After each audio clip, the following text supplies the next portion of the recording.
Well, good evening, everyone. I'd like to welcome you to the York County History Center tonight. My name is Brian Bailey. Just a couple announcements to get through before we can begin this evening's program. Now, as I believe most of you here will have noticed, more for people watching over Facebook or Zoom, we have a new exhibit here in the meeting hall. It is called Essential Pieces, Timeline of Black History. It wraps around through the meeting hall here. This was just installed just this past Saturday, and it will run for I believe about a full year. It'll be here, but please come in, take a look at it. It is a very interesting exhibit. So we've had a lot of praise about it so far. Connected to this in the lobby, there is an original copy of the Emancipation Proclamation that has been given to us as a loan. It'll be here also for several months. And in conjunction with that exhibit, there is a piece from our collection, which is a cane that was presented to Abraham Lincoln from Vermont. It is made up of 32 pieces of each state's wood. It was given to him as a present from Vermont when he pardoned one of their soldiers from a court-martial. And that was ended up given to one of his guards from Pennsylvania, and as a present after that, after Lincoln died, from his wife. And that man ended up giving it to someone from Hanover, who then gave it to the Historical Society quite some time ago. But it's one of my favorite pieces we've actually come across through our collection. So that is here. Starting in July and running through August, we have our Tannenberg Organ concerts again. These are free concerts open to the public. They start at 12:15 and they will be out in the lobby up here. I believe those will also be live streamed on Facebook if you're not able to attend. And on Saturday, July 10th, we have another Second Saturday lecture. Presenter David Donaldson will be going on the topic Earl Schaefer and the AT. This will be, again, in person, or you can watch it online, and that'll be here in the meeting hall at 10:30. As I don't have anything else, I would like to introduce our speaker for tonight, Al Ferguson, a Vietnam War veteran.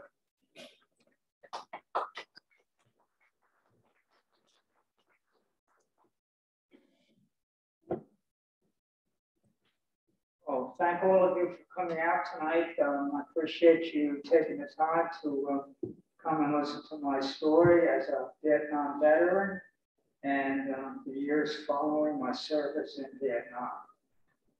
I'm originally from the southeast part of the state. I grew up in Delaware County.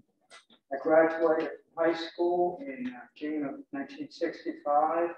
Just a few months after the first combat troops entered Vietnam in the Da Nang area in March of that year. In the fall of 1965, I started my four-year program at Penn State University. I was enrolled in a program to get a bachelor's degree in Foreign Service and International Relations. My intention had been to hopefully one day work in the Foreign Service in the U.S. State Department. Well, the first hurdle in doing that was to pass the Foreign Service entrance exam. In my, in my senior year of college, it was announced that there wasn't going to be any test given that year. Suddenly, I was faced with 4 years of hard work down the drain and no plan B as to what my future was going to look like. I started thinking about going into the service then. My intent was to get some training and experience in the intelligence field, learn a foreign language, and hopefully when my service time was over, I could try to get a job in one of the civilian intelligence agencies. I started looking around at what the various branches of the service had to offer, and I finally determined that the Army Security Agency was probably the best fit for me. I didn't know it at the time, but ASA was essentially the Army's version of the National Security Agency. I enlisted for 4 years while I was still in college and requested that I be sent to language school. My first day of active duty was August 15, 1969. As many of you probably recall, that was also the first day of Woodstock. And I've always thought that they probably had a lot more fun up there than I had at Fort Dix that day. While I was still in basic training, I was told I was going to be going to the Defense Language Institute West Coast branch at the Presidio, Monterey, California. I was going to be enrolled in the 47-week multi-ethnic language program. I got to Monterey in October of 1969 and stayed there for the next 13 months. It was a really good place to have full duty. The school was a good place to learn a foreign language. And I have many fond memories of my time there.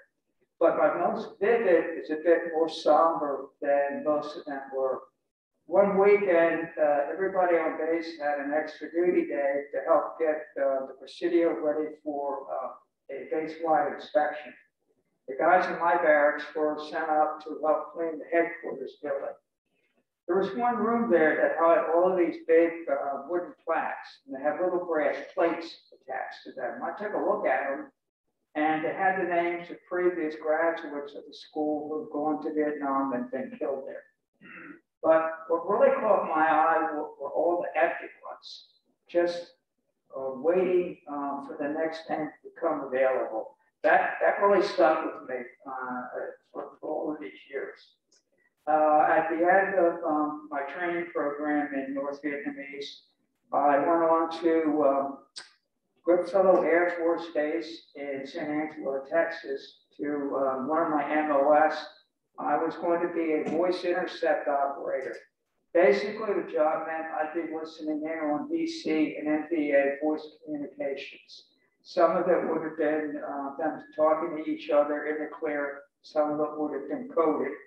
And it would have been my job to take everything down and forward it to somebody else for processing. That course lasted about 15 weeks. And by sometime in March, I was done. I went home on leave, and my next orders were going to take me to Oakland, California. I got there in April of 1971, and as far as I'm concerned, Oakland was just a little bit less of a hassle than basic training again.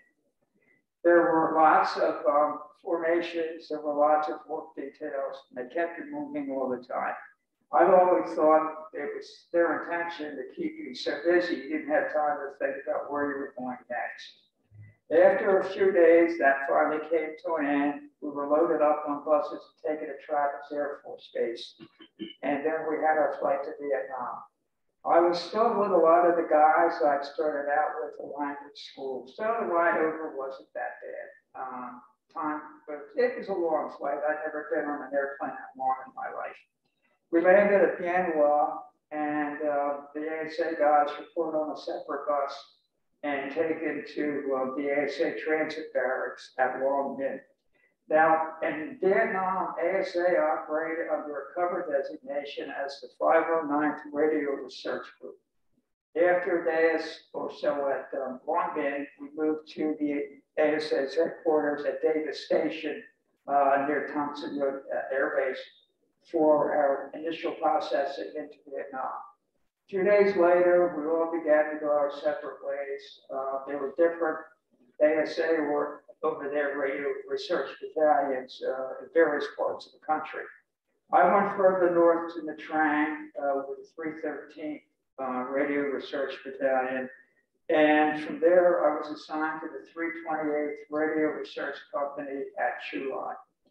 The way ASA operated in Vietnam, there was a company that provided intelligence support to all the different divisions in Vietnam. Brigades might have separate detachments, and depending on what sort of mission was undertaken, there would be detachments that went out in the field, maybe to a fire base, maybe to some sort of special project, that kind of an arrangement.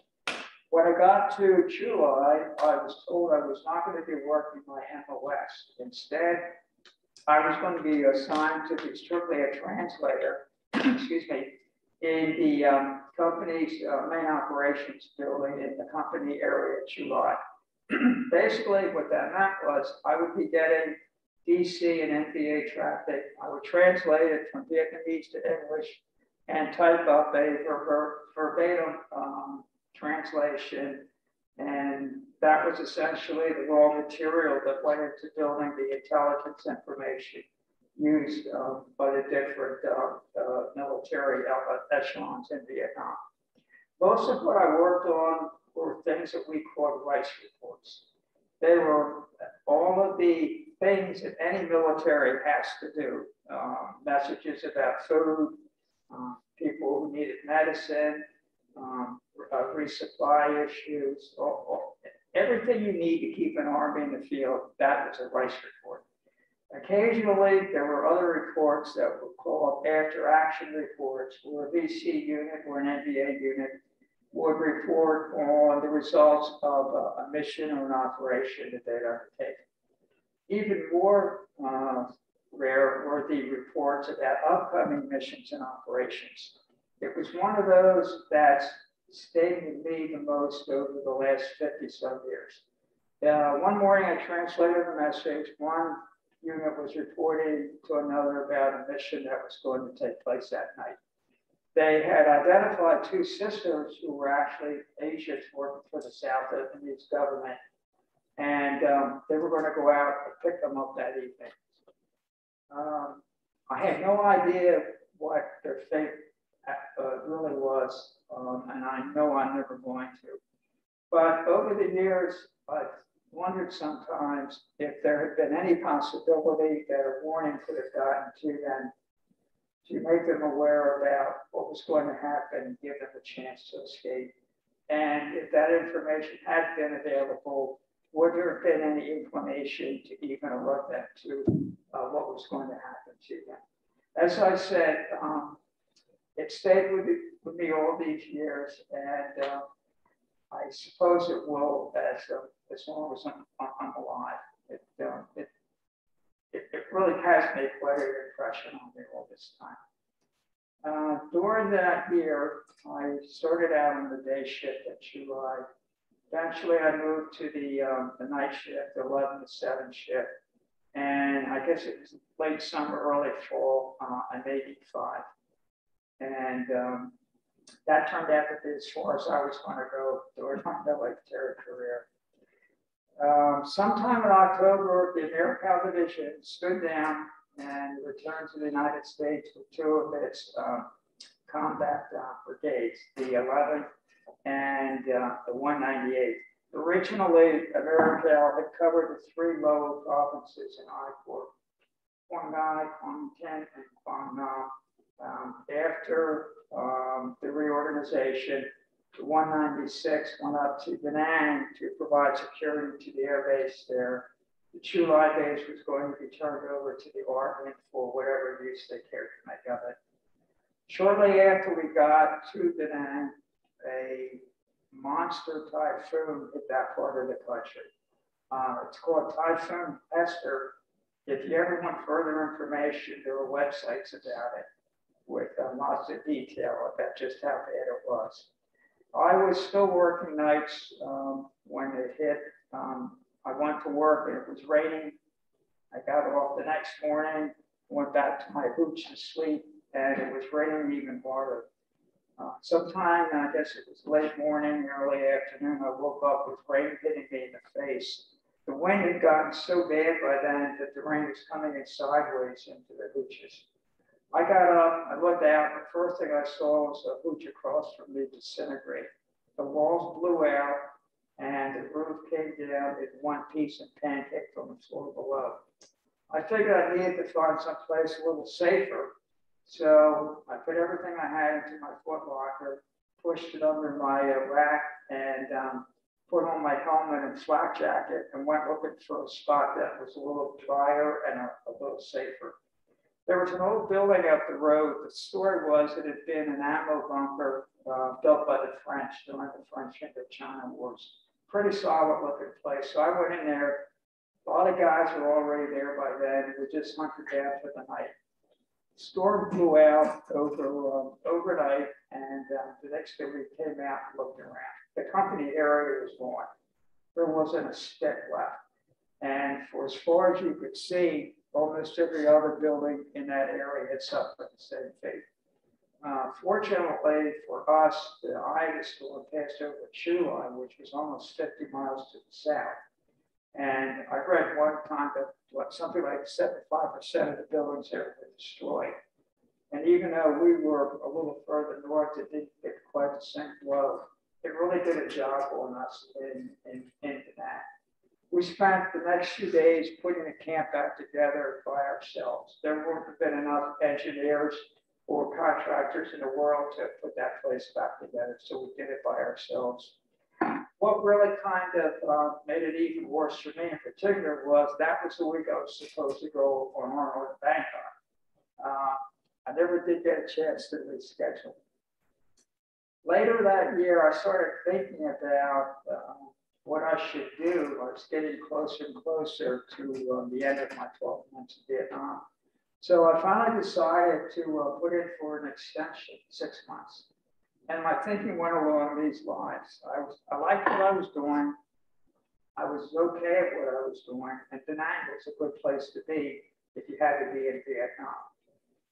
The other thing in my mind was I had no idea where I might be going next. There aren't a lot of places for Vietnamese linguists if you're not in Vietnam. There were stories about a lot of guys like me going back to the United States and ending up at places like Fort Hood scraping rust off of trucks. Now, I don't know how true that was. Probably. And I wasn't really eager to find out. So it finally came down to, if I stay in Vietnam, I know what to expect. If I go home, I don't know what to expect. So that was an easy decision. I put in for the 6 months extension. The Army's response was almost immediate. I was ordered to take a drug test. Apparently, there were a lot of guys put in for extensions in Vietnam who were more eager to support their drug habit than they were to support the war effort. So the automatic assumption was that we needed to see if you had a problem before we said yes or no to your request. Well, I went over to the evac hospital in Da Nang, took my test, and on the way out, I got stopped at a roadblock manned by the MPs. There had been a payroll robbery at the hospital the night before, and everybody coming out got a real good going over to make sure they didn't have a lot of extra cash in their pockets. I went back, didn't think much more about it afterwards. One of the other guys in the unit told me that he had seen an outgoing message saying I'd been approved for the extension. And as I said, I just went back to my old routine, and things pretty much were kind of stable until the end of March of 1972. Right? I guess it's around the very end of the month, the North Vietnamese launched what came to be known as the Easter Offensive. They came across the DMZ in force. They came with tanks. They came with artillery. They came with rockets. In addition to that, there were also additional attacks that struck the western areas of South Vietnam. They had it pretty much their own way for the first week or so. The weather was so bad on the DMZ that it wasn't possible to provide effective air cover or artillery or offshore bombardment. So they made some pretty big gains there at first. The situation was so iffy that there was talk about my unit maybe having to evacuate if the communists ever got as far as Da Nang. I don't know how serious that talk was, but I know at one point we started burning documents in case we had to get out of there in a hurry. The weather cleared, I guess maybe sometime in the second week, and their offensives began to lose momentum. And we did stay put. We never had to move out of our company compound after that. Sometime in, I think it was the second week of April, I was called in to the ops building and told there had been a message from ASA headquarters at Arlington Hall Station about me, that I was overdue to return to the United States, and I was ordered to get out immediately. Well, that pretty much put an end to my career as a Vietnamese linguist. First thing I had to do was go to Phu Bai to do my paperwork, and since that Phu Bai was really getting close to where the NBA and DC could take some shots at it, the only way to get up there was on helicopters. So I went out, processed as much as I could, and got on the chopper, and then went right back to Da Nang. A couple of days later, I got my flight to Davis Station back in Saigon. I only could take what I could carry with me. That's how fast I was told to get out. I got down to Davis Station, did my final out processing, and did sort of the reverse trip when I first came over. Get my plane from Long Bend, go to Trappist, go to Oakland, do some more paperwork, and then I went to San Francisco Airport to get my flight home. First thing I did when I got there was to get out of my uniform. Things were still a little dicey for guys walking around with uniforms, especially in California. I didn't see any reason to find out if those stores were true or not, so I just put my civvies on and just blended in with the crowds. I left Da Nang so quickly, I never had a chance to tell my folks what had happened. The first they knew about me was when I called them from the airport and told them I was going to be home that night and to give the flight number to meet me at the Philadelphia International Airport. I had my 30-day leave. I still didn't know where I was going. I was just waiting at home. And then I started thinking about an ASA program that had been announced in February '72. I don't remember the exact combination, but if you left Vietnam in a certain time period and had a certain period left under enlistment, you could get an early out. I hadn't bothered thinking about it when I was in Da Nang because I figured I was in it for another 6 months anyway. It just wasn't anything of concern to me. But now I started thinking, well, maybe I can get out. So I called Army Security Agency headquarters at Arlington Hall Station in Virginia. I talked to somebody at personnel. He got back to me a couple of days later and told me, yeah, you're eligible. Yeah, if you're leave, you come down here and then you can process out. So sometime in May of '72, I went down there. I was kind of the invisible man. I had no duties there. I'd get up in the morning, I'd eat breakfast, and basically just hang around until lunchtime or until I had to go someplace to do some more paperwork. That went on. It was probably close to 2 weeks by the time I got all that stuff done. The only person I really remember talking to was a guy from recruiting who asked me if I might be interested in re-upping. I really wasn't, but I tried to be as polite as possible, indicating that I just didn't see that as part of my future plans. The other thing that happened down there was probably close to the last day. I'm there sitting there signing all these papers. The clerk takes them, he walks over to a senior NCO at the other end of the room, and the guy goes off like a rocket. He starts yelling about me getting a 14-month drop. Nobody was going to ask him to cover it for me. I never understood why he got so upset about it. So I tried to be as invisible as possible, just kept my eyes down on my shoes and just let it blow over. Got all my paperwork, and June 1st, I was a free man, or a civilian, that's how you might want to phrase it. A month later, I was married. Although it took me a little bit longer than I planned on it, the next April, 1973, I was back at Penn State. And I got, a master's degree in public administration. The people who ran the public administration program at Penn State had been the people who put together Pennsylvania's budgeting system. And they were also a recruiting pipeline for state government agents in Pennsylvania. And I thought, maybe that gives me a leg up on getting a job on this program. Well, I started my state career April 1st, 1974. And over the course of the next 32 years, I had jobs in the governor's budget office, the court administrator's office, and the Pennsylvania House of Representatives, and finally retired in October of 2006. I tried doing some consulting work for a while. I found I really wasn't all that interested. At that point in my life, it seemed like the time was a lot more valuable than the money could be. my heart was never in it. I figured I better get out of it before I really messed up. The only other thing I did of any sort of productive nature, I worked at the Harrisburg area West Shore YMCA for 12 years at the front desk. I checked people in, I gave tours, real low stress jobs, and in return, I got my membership for free. All that came to an end at March of 2020 anyway. And I haven't been doing much other than looking after myself since then. Now, in all of these years since I was in Vietnam and back, Vietnam has been a part of my life. It's not a distant memory of a distant place. I'm not locked into Vietnam the way it was in 1972 when I left.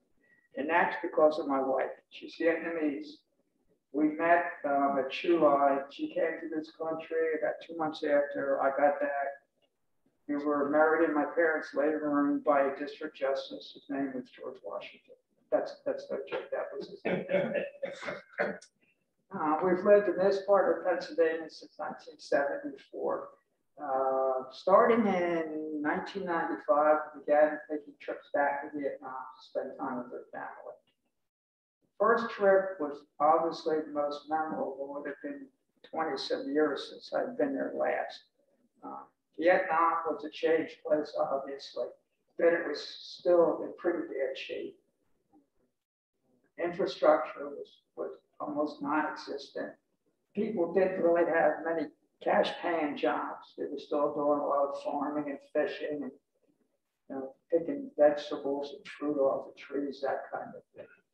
Over the years, I've seen tremendous change there. And it's to the point now where you can have as good a life there in a material sense as you can in this country.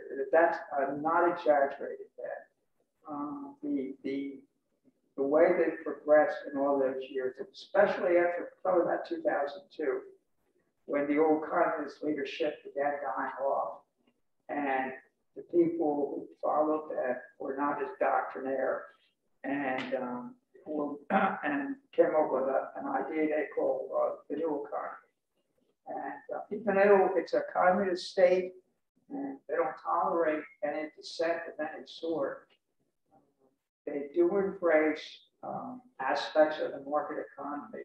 And they really have improved the lives of the people in Vietnam. We built a house there in 2005 on the Central Coast, a couple of miles, excuse me, north of where the Chu Lai base has been. And it's at the point. Is that all going now? July, is that all? The only thing left are those little, look like those half shell things they had at the airport to park the airplanes and the choppers. Virtually everything else is gone. Some of those are still left at Monkey Mountain in Da Nang, but they turn them into individual workshops. They bricked up both ends and repurposed that. That's hard to pull. Well, you know, I was stunned when I first went back because you look at it at Chu Lai and there was nothing there, nothing there. We had a nephew, and he told us that part of the paving in front of his house had come from the base. When they took it apart, people grabbed that stuff and incorporated it into their housing and you know, stores, that kind of thing. You go to Chu Lai now, there's a huge reforestation project there. It must have taken many years. And all the areas where the divisional headquarters had been, and the evac hospital, everything else is all forest now. When I first started going back in '95, I could find where my company compound had been up there. This last trip, last year, I couldn't find it anymore. The growth is slowly taking all that kind of back. Now, the airport there is being thought of as an international airport at some point in the future. They've got a nice modern terminal. It's not big, but there's enough ground there you could land a space shuttle there. That's how much black ground they've got on that airport. problem with July is there's nothing to do there. There's a small port. It's never going to be big because they can't stretch enough to turn it into something bigger than that. There's all nice tourist stuff, but again, there are not a lot of nice hotels yet. And it's the chicken or the egg. You build the hotels before the people show up, or you wait till there's demand before you build them. Well, now with the COVID, everything has come to a halt over there. They're just playing whack-a-mole. Every time there's an outbreak, they can contain it, but they can't stop the next one. And they don't have the vaccines over there yet. And it's very difficult to get that into Vietnam at all. They're starting to plan what their process will be. And once they can figure out all of the issues, for instance, if you go back to Vietnam, you're probably going to need a smartphone. And they're probably going to put something on there that can track you because if there's an outbreak and they need to find out who's been in contact with whoever, they're going to use that to be able to track people down and try to smother an outbreak before it finally does get out of control. So that's Vietnam now. Over the years, I've formed tremendous relationships with my wife's family.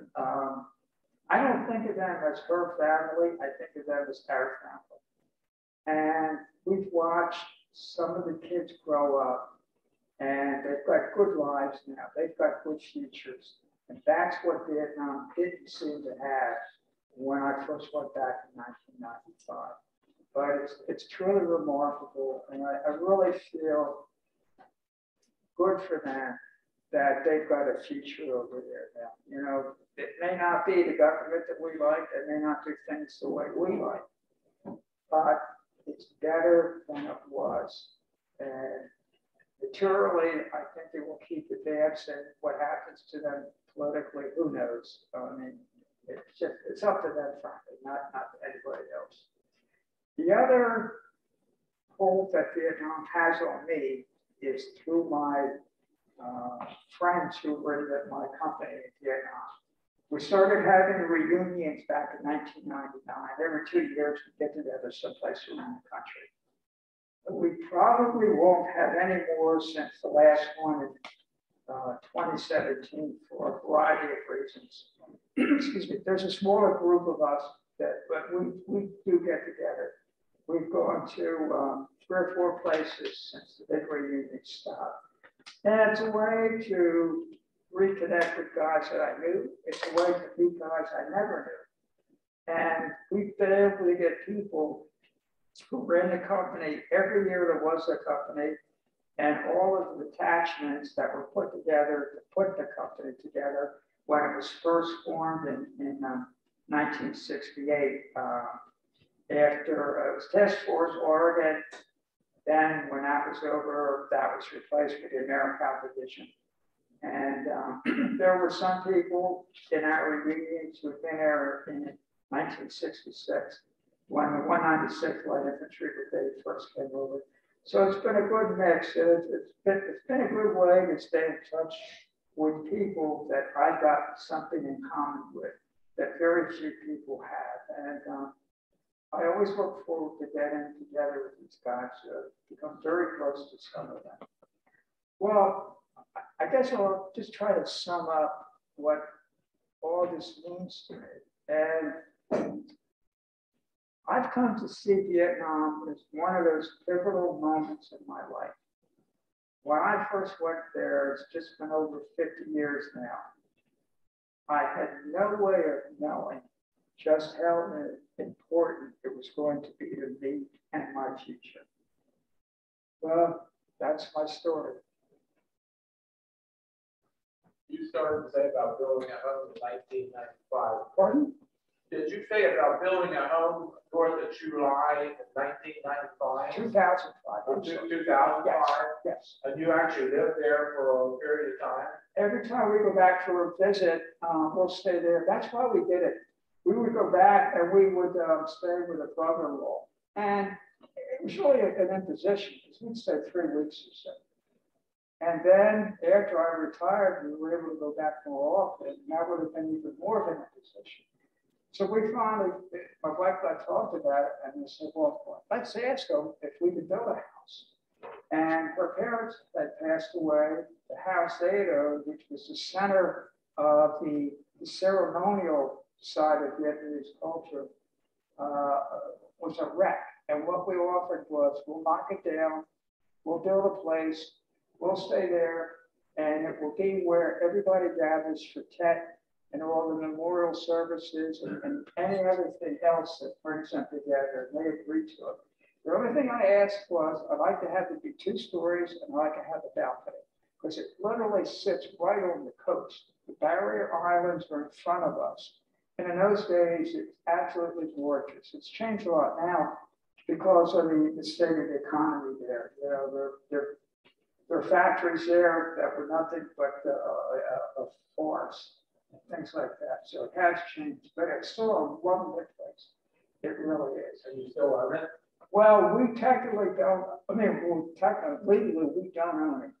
Everything is in the name of a couple of her brothers. I read someplace that foreigners can get long-term leases on property now. I've never looked into it because I never had to. You know, we have this place, it's theirs. When we're gone, it's theirs, and they can decide what they want to do with it. They have that responsibility. One last thing, you know the Americal Division has a reunion every year. The division itself does. I'm sorry. The Americal Division has a reunion every year. Oh, is that right? Yeah, because we used to go as Bravo Company in smaller groups, and then a number of years ago, because of less people and trying to arrange a hotel, we just started going with the Americal Division. And they have a reunion this year in Indianapolis in September. The last one was in Rhode Island. Before that, we were in New Mexico, Minnesota, I forget, but many places over here. So it's something you might want to look into. ADVA, because again, they do have a reunion. They do have a reunion every year. Okay, I'll mention that to my friends. Thank you. I appreciate that. Thank you. Anything else? After your language course, how fluent were you in Vietnamese? I wasn't the best. There were guys who began dreaming in Vietnamese. That's how good they were. It's an excellent way to learn a language. It was small class, 8, 10 people.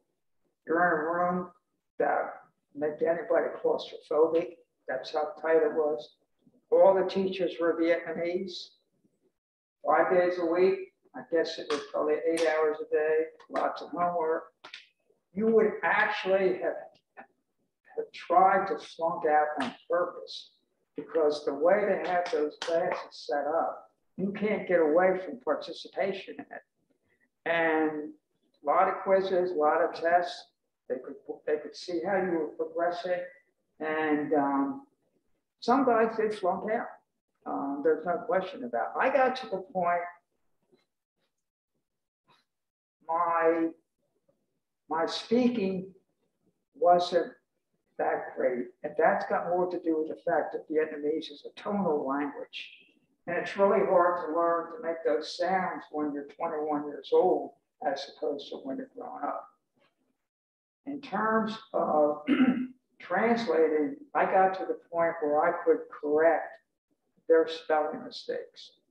And sometimes when their operators were encoding something, they might hit the wrong cell. And I could figure out where it should have been. I got good at that. Now, when we came back to the United States, I told my wife, I want to keep speaking Vietnamese. And she says, no. She says, I'm in America now, I'm going to speak English. What I have found is that when I go back, the first thing is I learned North Vietnamese, and her family said I still have to different. Huh? North Vietnamese language, is that different?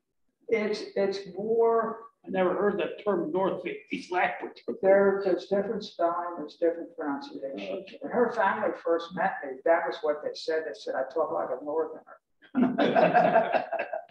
And what I found was, when we go back on our trips, the longer I'm there, the more that comes back at it.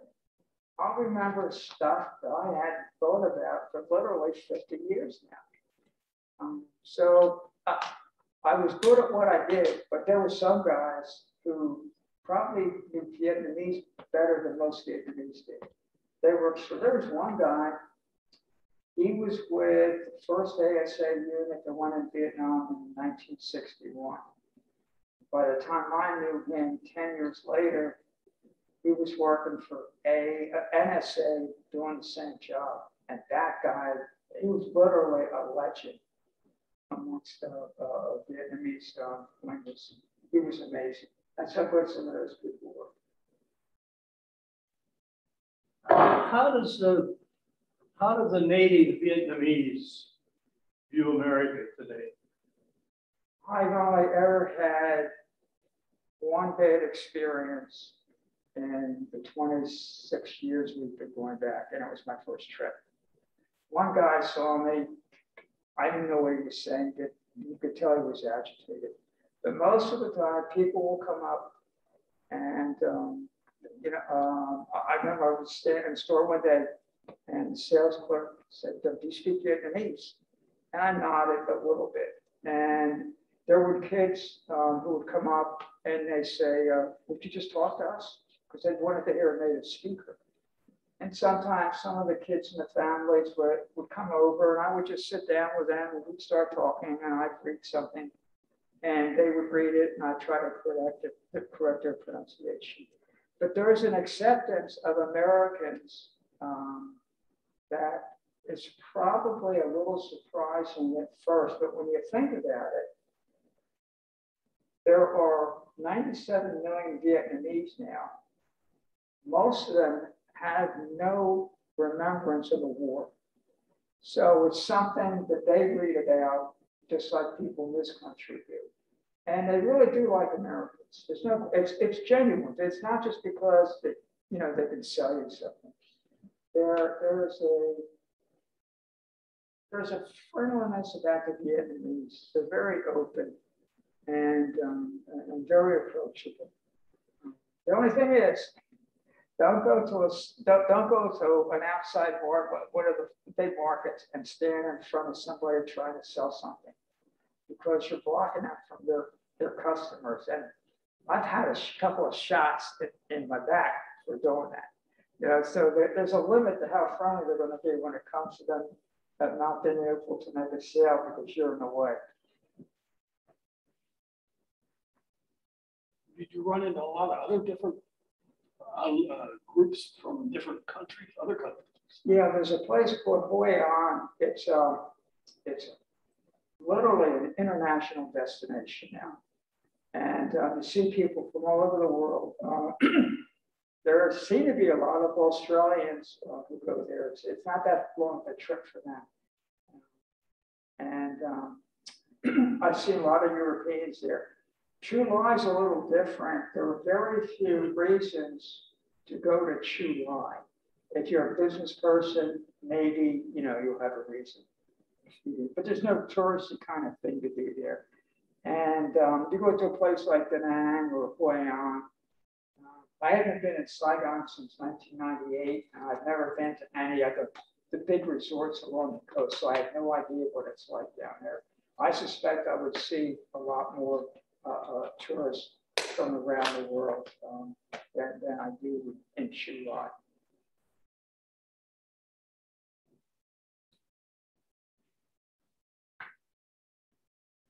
I left there in '66.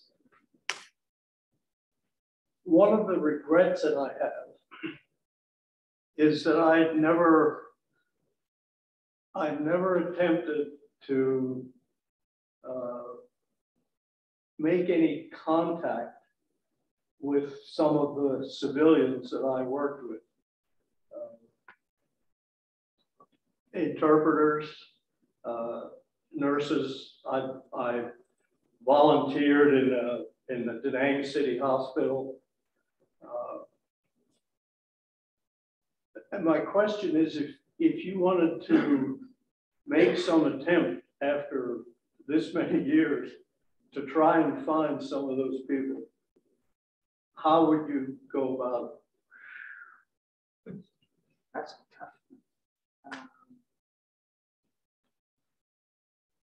One thing is the cities drew a lot of people because that's where the jobs were. They may have been forced to go back to where they came from. And there weren't a lot of really good record keeping systems in those days. The only thing I could think of is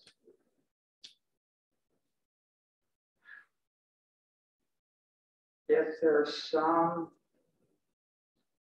place where you were that's still there, reach out to them to see whether by some miracle they've kept in touch with people who were there. I just don't know what else to offer as a suggestion for something like that. I suspect that there was a lot of destruction of paperwork by people who were associated with us because they feared retribution after the war was over. Maybe a lot of that stuff doesn't even exist anymore, just for that reason. There were all those terrible, stories about what was going to happen after we left. And I think, people literally ran for their lives. We have friends who were chased off the beaches in 1975 and didn't go back for years and years just for that reason. So if you were there, maybe you didn't want any paper trail that showed where you had been. Just don't know.